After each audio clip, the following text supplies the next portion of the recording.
Hey, it's your guy Tyrrell back with the interviews. In today's video, we're going to briefly break down the issues Arsenal encountered in their 1-0 loss against Sheffield United. But before we do that, don't forget to give our video a thumbs up if you do enjoy it. The bell below does give you daily notifications regarding our organic, unfiltered soccer/footy analysis.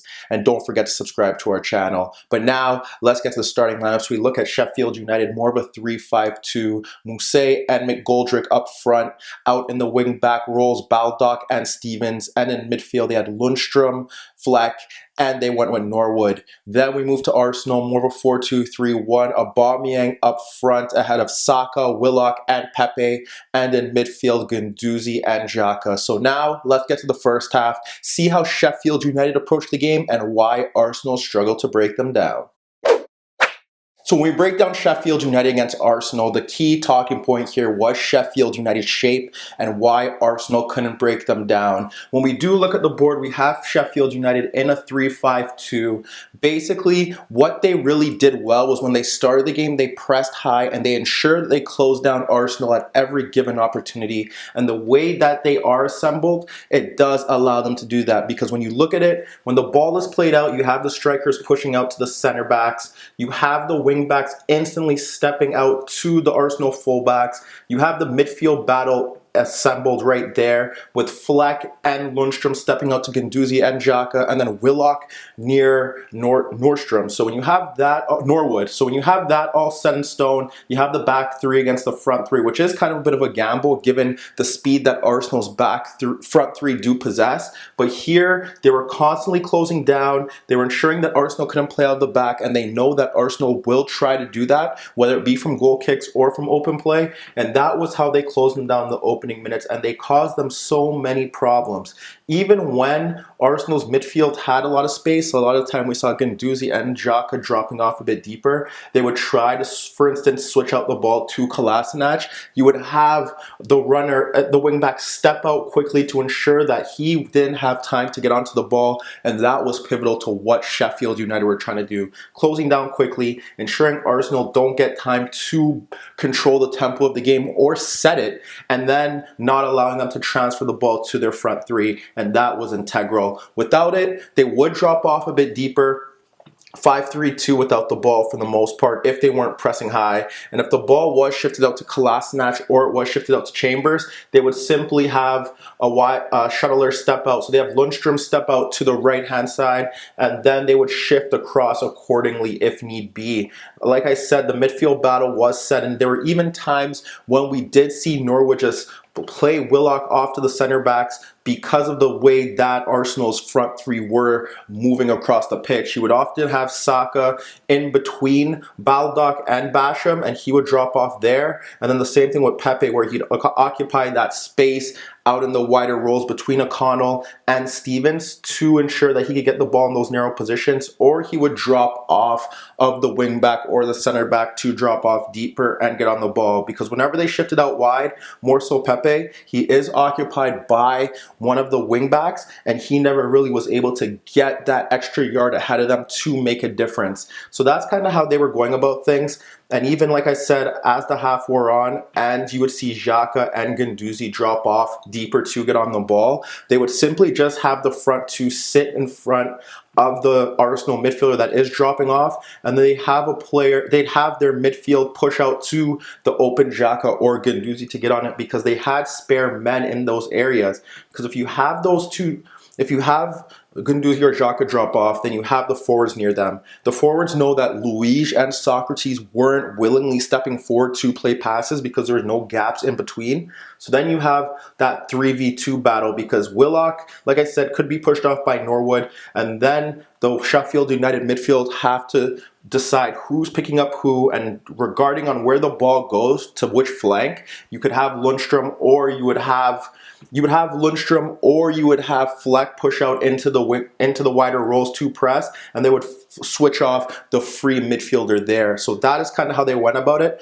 And you can't say that Arsenal could have went about their pressing the same way, but there was always an issue, because if the front three do step forward, that's fine, and you can have you can have Willock push forward too, and then the midfield balance set, but it's the wing backs. And you don't want Kolasinac and Chambers constantly pushing forward to press, because if that press is bypassed, then you have McGoldrick or Mousset running at Luis and Socrates in 1v1 battles out in the channel. So they often refrained from pushing forward as a unit. And what ended up happening there was that you would often see Saka or you'd see Pepe having to shift out to the wing back if the ball was played into those wider areas. But this, like I said, this was about Arsenal trying to see where they could find a weakness or an opening behind the Sheffield backline, based off the fact that Sheffield didn't really offer much of a counter-attacking threat. They scored the winner from a set piece that Arsenal defended poorly, but it was about Arsenal trying to get in behind the Sheffield United defense,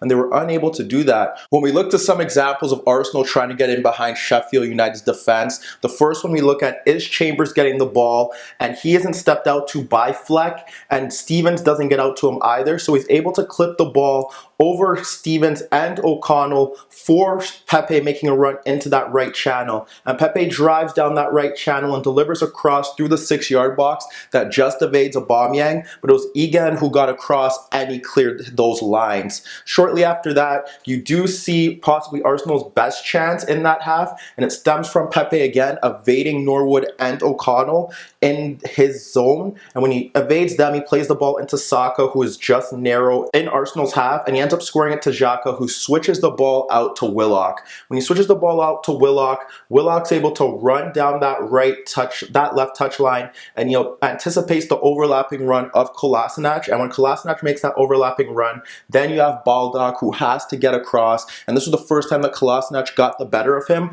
through that overlapping run, and he delivers a cross through the box for Pepe, breaking free, but he hits it with tries to hit it with his left foot, and he doesn't make good contact. And from point blank range, he wastes a golden opportunity, and that should have put Arsenal up 1-0, but it stems from him. And you can see that they're breaking in transition, and that looked like the only route to goal because they weren't offering much of a threat in open play, but you can't waste those type of opportunities. When we look to the next few examples, it's about Aubameyang getting out into that space in the right channel, but passes not being delivered to him correctly. The first example sees Xhaka switch the ball out to Chambers, and when Chambers gets it, Stevens doesn't step out to him again, and Chambers wraps the ball around Stevens for Aubameyang breaking into that space, but the pass is overhit. Shortly after that, Guendouzi drops off a bit deeper, and he's able to step into Sheffield's midfield and split Norwood and Fleck to find Aubameyang running across Basham, but it's Egan who gets across to make the vital intervention,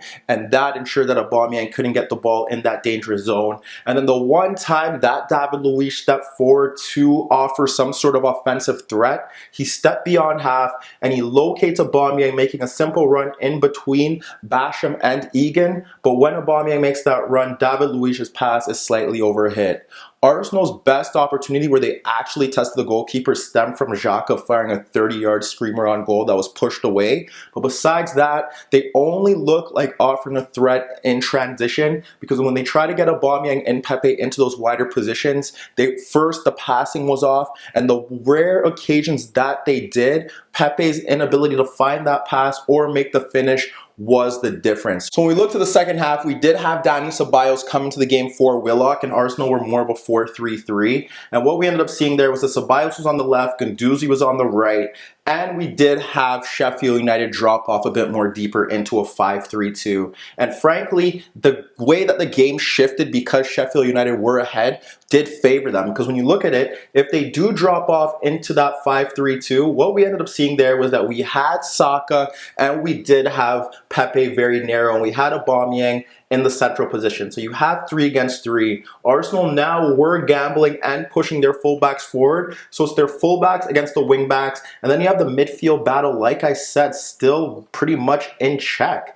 Because like I said, you have Guendouzi against Fleck. You have Ceballos against Lundstrom. And even if The thing about it is that Guendouzi often dropped off deeper, so even down that right-hand side, you could have Fleck shift over. But regardless of that, the Arsenal were struggling to find those spaces, find those gaps, play those penetrative passes. Sometimes we had Aubameyang dropping off a bit deeper but unable to link play, and we often had Ceballos picking up the ball to retain it but shifting it out into the wider areas, and that's where plays would die. No combination play, no real idea as to how they're going to get beyond this Sheffield backline. And like I said, Sheffield were comfortable in those opening 15 minutes or so. We did see Sharp come into the game to offer more energy, and Arsenal did have a few openings but just failed to make any sort of difference maker there. What we end up seeing is Kolasinac getting a knotted ball into him, and he ends up wrapping it around Baldock into that left channel, and we end up seeing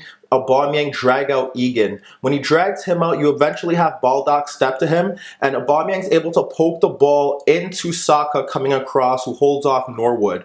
When he holds off Norwood, he's able to turn away from him, and he's able to turn away from Basham, and he clips a ball to the far post for Ceballos. Ceballos is free at the edge of the box, and Stevens isn't marking him, but what Stevens does well is that he closes down, and when he closes down, Ceballos' shot deflects off Stevens and into the keeper. Like I said, that was a difference maker. Just extra work rate, ensuring that they closed down Arsenal markers at every opportunity, and that could have been Arsenal's best chance. Besides that, we have Chambers getting the ball out in the right zone, and when he gets that ball, he ends up being pressed by Fleck, and he ends up dropping the ball off to Ceballos, who does switch over. When he does that, Stevens ends up stepping towards him, and then with Stevens stepping to Ceballos, he ends up dropping it back to Chambers, who wraps the ball around O'Connell for Pepe, making that darting run into the right channel. O'Connell does well to hold them up, and all Pepe could do is flick the ball back to the edge of the box for Guendouzi, and he's unable to get any sort of shot off, and that Arsenal play died there. Besides that, we had Lacazette come on for Xhaka, and that also saw Arsenal go back to more of a 4-2-3-1, with Aubameyang moving out to the left and Saka coming through the middle. But even then, the only real chances that we saw Arsenal create stemmed from a Pepe free kick and him firing a shot from about 20 to 25 yards that bent wide of the net. So they're in that 4-2-3-1, and that essentially made it kind of easier for Sheffield United, because when they went back to that 4-2-3-1, what we end up seeing now is that you have Ceballos and Guendouzi in midfield, and all McGoldrick and Sharp had to do was simply drop off ahead of that midfield zone and ensure that they pressed out the double pivot. And then when you look at it, it's pretty simple, because Arsenal's wider players